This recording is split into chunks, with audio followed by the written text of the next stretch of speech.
நீங்கள் இன்றைக்கி நோன்பு வைக்கலாம் அப்படின்னு சொல்லிட்டு நைட்டு சாப்பாடெலாம் செஞ்சு வச்சுட்டு படுப்பீங்க. காலையிலே எழுந்திரிச்சு பார்த்தா மணி 7 8 ஆகும். அப்போனா நீங்கள் நோன்பு இல்லையா? நீங்கள் நோன்பு தாங்க. நோன்புங்கிறது சாப்பிட்றதுனாலையோ சாப்பிடாததுனாலையோ கிடையாது. நோன்புங்கிறது நீயத்து, மன உறுதி தாங்க. அப்படின்னா நீங்கள் என்ன சஹர் செய்ய வேணான்னு சொல்கிறியான்னு கேட்குறீங்களா? இல்லைங்க, நீங்கள் சஹர் செய்யணும். நபி அதை சுன்னத்தாக ஆக்கியிருக்காங்க. அவங்க வழிமுறைப்படுத்திட்டு போயிருக்காங்க.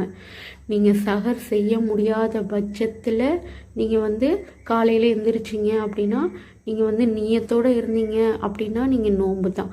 சஹரோட சாப்பாட்டில் பறக்கத்து இறங்குது. நீங்கள் சஹர் கண்டிப்பாக செய்யுங்க. செய்ய முடியல, என்னால் இன்றைக்கி பண்ண முடியல அப்படிங்கும் போது நீங்கள் தாராளமாக காலையிலேருந்து நோன்பு வைக்கலாங்க. அது எந்த ஒரு சந்தேகமும் இல்லை. மன உறுதி மட்டும்தான் வேணும். நபி அந்த காலகட்டத்தில் வறுமையில் இருந்தாங்க, சாப்பாட்டுக்கே தட்டுப்பாட்டில் இருந்தாங்க.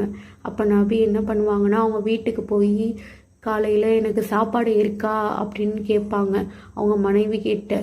அவங்க சாப்பாடு இல்லை அப்படின்னா சரி நான் நோன்பாக இருந்துக்கிறேன் அப்படின்னு சொல்லிட்டு அவங்க நோன்பு இருக்க ஆரம்பிச்சிடுவாங்க. அவங்க நபியே காலையில் நோன்பு வச்சுருக்காங்க. காலையிலேருந்து அவங்க சாப்பாடு இல்லைங்கிற பட்சத்தில் அப்படியே நோன்பாக இருந்துருவாங்க. அதுவும் நீங்கள் செய்யலாம். சஹர் செய்ய முடியாத பட்சத்தில் தான் நான் சொல்ல வரேன்.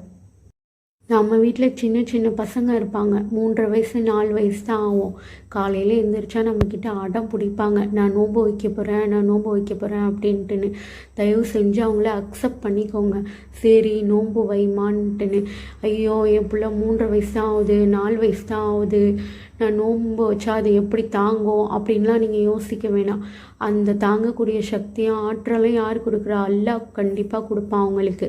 அவங்க துவண்டு போகிற நேரம் அப்படின்னா ஒரு 5 மணி 6 மணி அந்த டைம், 5:30க்கு தான் அவங்க துவண்டு போவாங்க. அந்த டைமில் நீங்கள் என்ன பண்ணுறீங்கன்னா அவங்களுக்கு தைரியம் கொடுங்க.